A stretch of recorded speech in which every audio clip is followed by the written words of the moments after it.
This is the Decarbonization Disruptors Podcast. I am your host, Matthew Cohen. This is episode 9 of our podcast, and I am pleased to welcome Philip Farese, CEO of Mojave Energy Systems. Mojave produces novel liquid desiccant systems targeting energy efficiency and reducing the climate impact of HVAC with the goal of changing the world one AC unit at a time. Phil, welcome to the podcast. Matthew, thank you for having me. Appreciate it.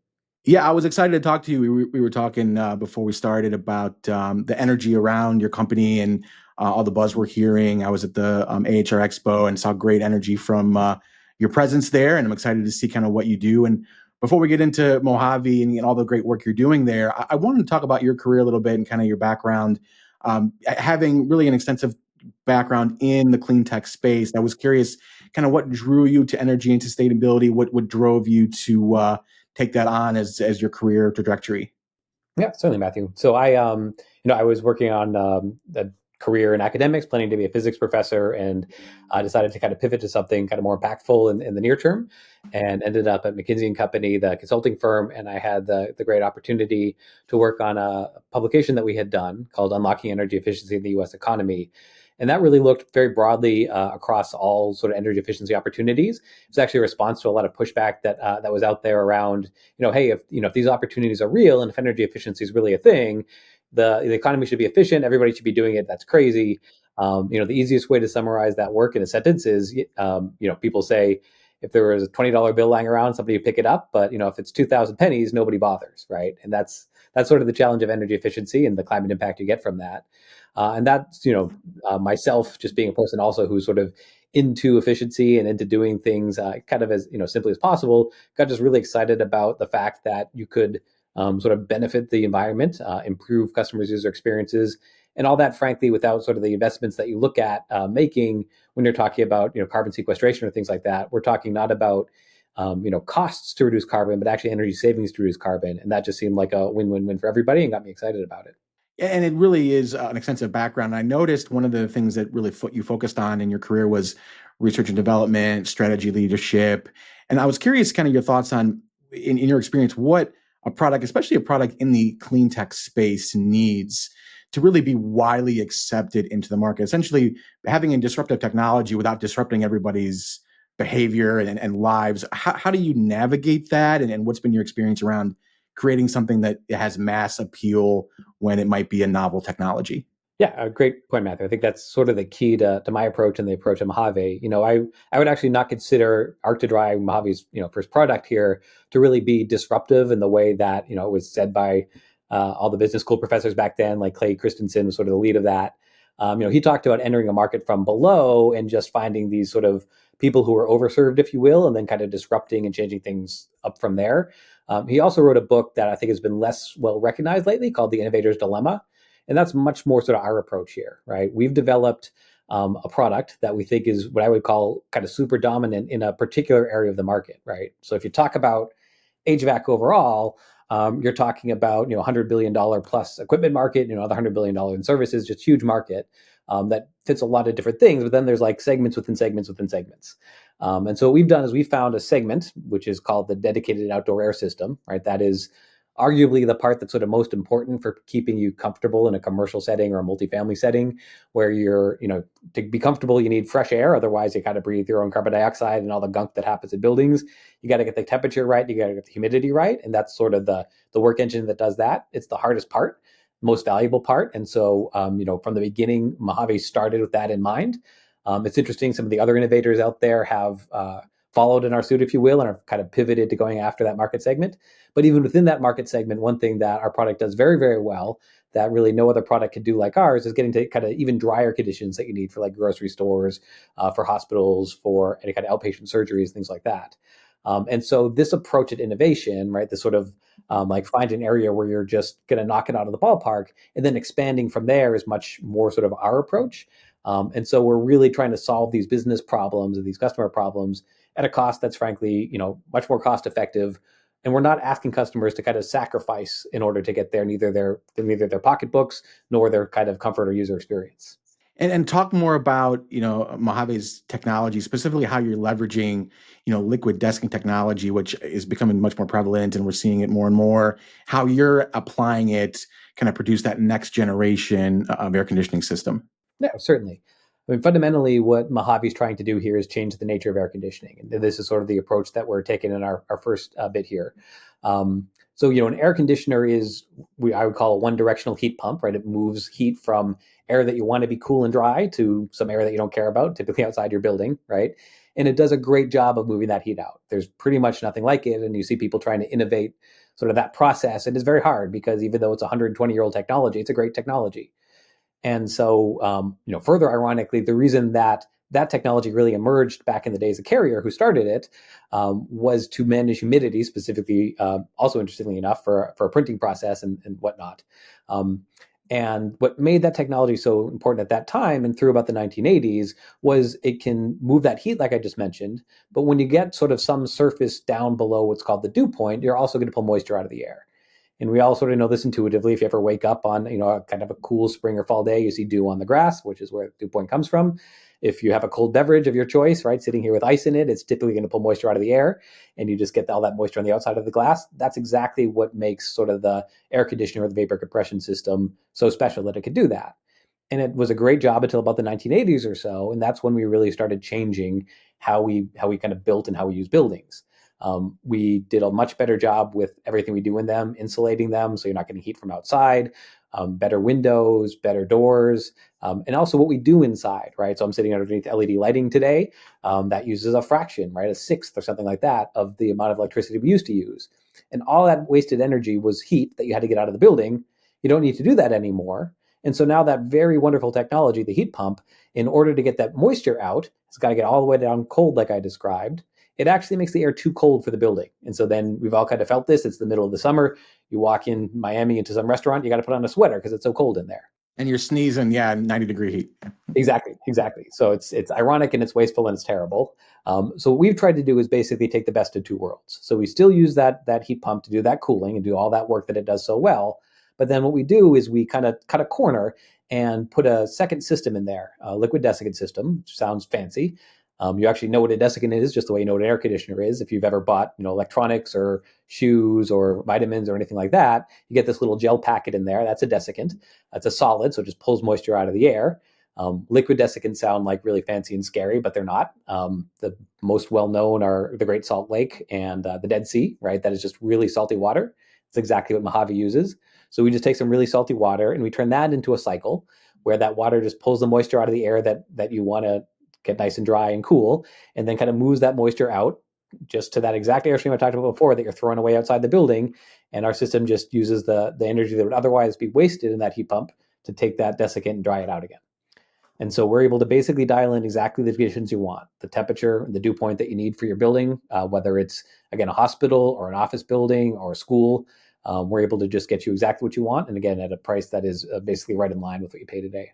And given the innovative technology that you're implementing, I'm curious about your opinion on something because at the AHR Expo, and I try to go every year, one thing I heard from a lot of people that I knew was, besides obviously, what you're doing and some other areas, for the most part, HVAC hasn't really had the disruptive technology that's been widely accepted by the large air conditioning makers. And that there was almost some frustration I heard from people that said, besides some cool software and control systems that are out there, that there's not a level of innovation that there should be, given the fact that, some of the largest energy consumption that we have is from our HVAC system. So what can be done to push for bold innovation? Do you think is it policy? Is it just a bigger capital investment? Is it just new minds to the industry? What can be done to really push the entire industry forward to kind of a new generation of equipment?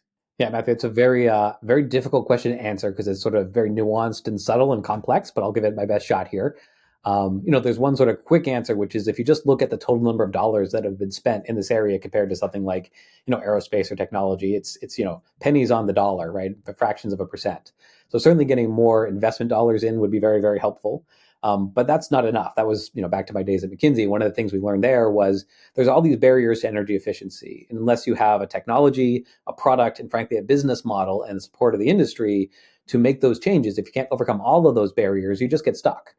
And so it's kind of like a team effort, but in a weird team where you're not really necessarily all on the same team. So who are those players? Obviously, like the first one is the entrepreneur who's got a great idea, got a lot of energy, sort of understands a particular solution that they're going after, and that's sort of a critical element to it. So many times, though, those people kind of come in and don't really know the industry, right? So, for example, when we designed the Arc2Dry, we had to not just think about, hey, how do we make this great liquid desiccant system? We had to say, okay, how heavy can it be before it gets too heavy for a roof? Or how large can it be before it doesn't fit in exactly kind of the box that somebody has set aside for it already? How much power can it draw? How much electricity can it draw at the most? That sets something that's called the MOCP and sets the breaker sizes. So there's just all this sort of esoteric stuff that unless you've either been in the industry for years or hire somebody that's been in the industry for years or get a great consultant, you can easily look over, right? And then frankly, anything that gets going is going to take some amount of money. I mentioned investors, but you really need investors who understand the space, who are kind of willing to make those investments and frankly pick the winners, which is really what you're asking an investor to do when you're talking about venture capital or startup based companies. And they need to bring some type of expertise, either on the technology side, on the building side, somewhere. We're very excited about the investors that we have. We have 4 main investors. Fifth Wall is people who bring that kind of building experience. At One, there are some people who brought some climate and tech experience. Also great support from MVP and from Starshot Capital, who have been great at providing us kind of wisdom and thoughts through board discussions and through many introductions to customers, to other potential investors. So many different puzzle pieces need to come together to do that. But once you get them and kind of build something that, kind of as you said, at AHR, probably the most exciting thing at our booth, and we had a very exciting booth. We were one of the top 5% by traffic, and that's pretty impressive for a company that's dozens of people as opposed to thousands of people.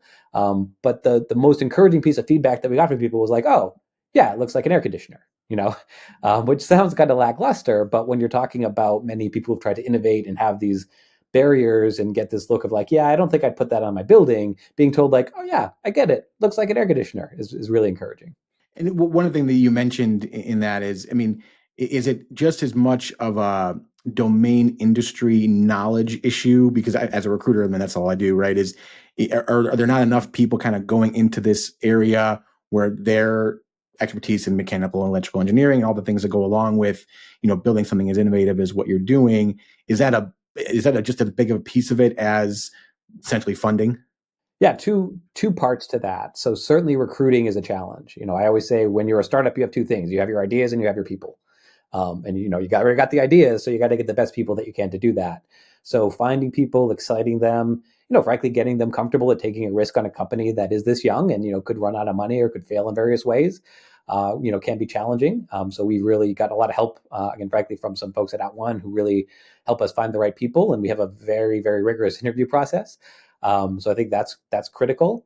The other part to that is just sort of an appreciation for what a customer is facing, right?